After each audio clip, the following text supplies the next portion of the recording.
তো hello guys, it's me Debanshi. আজকে তোমাদেরকে আমাদের গাজলের কল্লাভিটাতে, ঠিক আছে, ভালো করে শোনো, জায়গাটার নাম গাজলের কল্লাভিটাতে। খুব দারুণ দারুণ দারুণ একটা জায়গার সন্ধান দিব। এই জায়গাটা দেখানোর জন্য আমি তো ভীষণ এক্সাইটেড তোমাদের সাথে। এই জামা তাড়াতাড়ি ওঠ, ওখান থেকে তোকে একদম ভালো লাগছে না, থামো। চামারটাকে একটু তোমাদের সাথে দেখিয়ে দিই।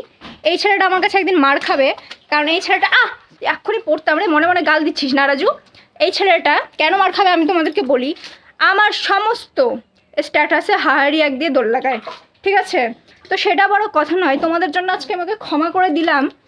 এখানে তোমরা পেয়ে যাবে কীভাবে বলো তো, ইলিশ ইলিশ মাগুর, রুই কাতলা, বড় মাছ, তিমি, হাঙর, উড়ুক্কু মাছ, ওই তোমার ডিসকভারি চ্যানেলে যা যা দেখায় সব এখানে তোমরা পেয়ে যাবে। তাহলে তোমাদের এই যে দুটো ইলিশ তুলেছে, এগুলো ইলিশ নাকি রে? বালিশ।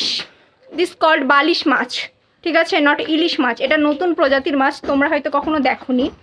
তোমরা যদি এখানে আসতে চাও আর যদি বালিশ মাছ খেতে চাও, তাহলে অতি শীঘ্রই আমার সাথে কন্ট্যাক্ট করো। Thank you.